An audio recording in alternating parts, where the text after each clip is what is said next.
इसको समझना थोड़ा कि गुरुजी बार बार बोलते हैं कि मंदिर में जाकर जल चढ़ाओ, मंदिर में जाकर पूजन करो, मंदिर में जाकर पशुपति व्रत करो, मंदिर में जाकर आराधना करो, मंदिर में जाकर भगवान शंकर को बेलपत्र चढ़ाकर खाओ, मंदिर में जाकर दुर्वा चढ़ाकर खाओ, मंदिर में जाकर भगवान को जल समर्पित करो। गुरुजी ये क्यों नहीं कहते कि घर में शंकर जी का शिवलिंग है तो उसकी आराधना कर लो, घर में जो शिवलिंग विराजमान है उसका पूजन कर लो, उस पर चढ़ी हुई बेलपत्र खा लो। मंदिर का ही वर्णन क्यों?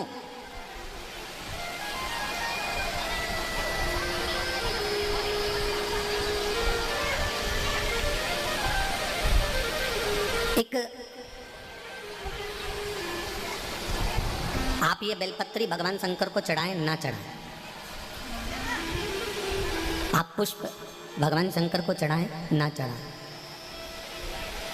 आप दुर्वा भगवान को चढ़ाएं ना चढ़ाएं,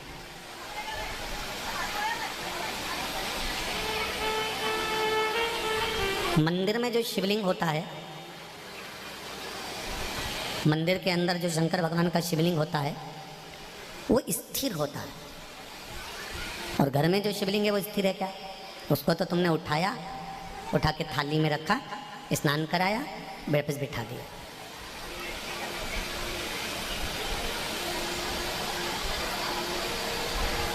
मंदिर में जो शिवलिंग रखा गया है वो स्थापित है, वो स्थिर है। स्थापित शिवलिंग की एक महत्वता सबसे ज़्यादा होती है कि उस पर अगर बेलपत्री चढ़े तो ठीक, फूल चढ़े तो ठीक, सामग्री चढ़े तो ठीक, जल चढ़े तो ठीक।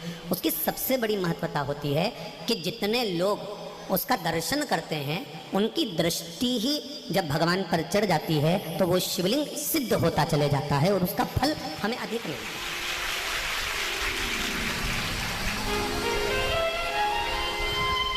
उसका फल हमको अधिकता में प्राप्त होता है। अब घर में जो शिवलिंग है, घर में जो शंकर भगवान का शिवलिंग है छोटा सा, उस पर कितने लोग दर्शन कर रहे हैं? आपने कर लिया, पति ने कर लिया, बच्चों ने कर लिया, या घर में जो सास ससुर हैं, परिवार है, कुटुंब है, उसने दर्शन कर लिया, या आपके कोई मेहमान आ गए, आपके कोई रिश्तेदार आ गए तो उन्होंने दर्शन कर लिया। समझ लेना जरा अच्छे से हो। अब घर के शिवलिंग पर परिवार वाले ही दर्शन कर रहे हैं, परिवार के लोग ही उसको दर्शित हो रहे हैं, दर्शन कर रहे हैं, पूजन कर रहे हैं। पर मंदिर का जो शिवलिंग होता है, कोई ज़रूरी नहीं है कि सब जाकर बेलपत्र चढ़ाएंगे, सब जाकर फूल चढ़ाएंगे, सब जाकर चावल चढ़ाएंगे या एक लोटा जल सब जाकर चढ़ाएंगे। अगर मंदिर का दरवाज़ा खुला हुआ है और मंदिर के बाहर से भी कोई निकल कर जा रहा है, मंदिर उसको मालूम है कि यहाँ मंदिर है और उसकी ये मुख, उसका ये चेहरा मंदिर की ओर भी मुड़ गया। भले गाड़ी चढ़ा रहा था, गाड़ी चलते हुए जा रही थी, भले उसको शिवलिंग दिखा ना दिखा, और उसका चेहरा मंदिर की ओर मुड़ा तो उसकी दृष्टि का प्रसाद भगवान को चढ़ चुका था, भगवान उसको स्वीकार कर चुका है।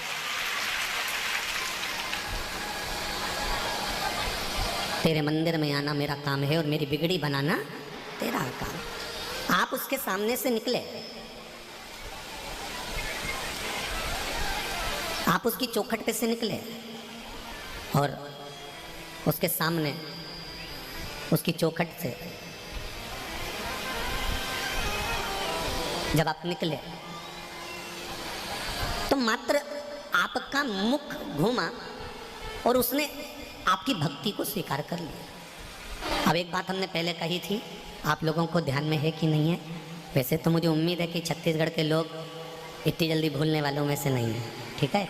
आप लोगों को सुना होगा, हमने कहा था कोई शिवलिंग जंगल में हो, एकांत में हो, जहाँ कोई नहीं जाता हो, बोला था कि नहीं बोला था? जहाँ कोई ना जाए, केवल शिवलिंग है, वहाँ कोई जाता ही नहीं है, वहाँ कोई पहुँचता ही नहीं है, और आप वहाँ से निकल कर जा रहे हैं और आपने वहाँ पर एक लोटा जल समर्पित कर दिया या वहाँ सफाई कर दी या वहाँ भगवान की पूजन कर ली, तो वो अधिक फलदायी होता है। उसका कारण क्या है?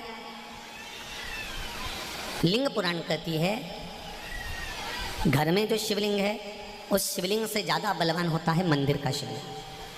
मंदिर के शिवलिंग से ज़्यादा बलवान होता है तीर्थ क्षेत्र का शिवलिंग। तीर्थ क्षेत्र के शिवलिंग से ज़्यादा बलवान होता है किसी नदी, सरोवर, तालाब, कुंड के पास का शिवलिंग।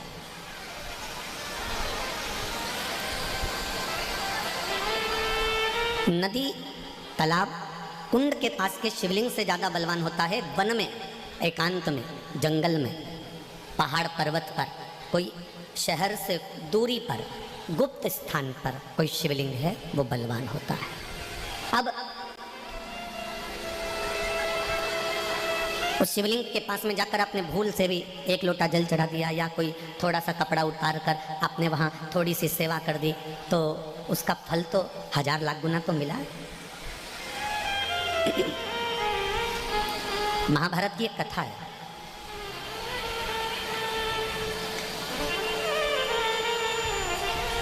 इसका प्रसंग महाभारत की कथा में भी मिलेगा और नरसिंह पुराण में भी मिलेगा। अगर आपको लगे कि सीहोर वाले गुरुजी कौन सी पुराण में से बोल रहे हैं, तो आप किसी ने पूछे तो बता देना, नरसिंह पुराण और महाभारत का ये पावन संवाद है। एक बार पांडव जब वन के लिए जा रहे थे,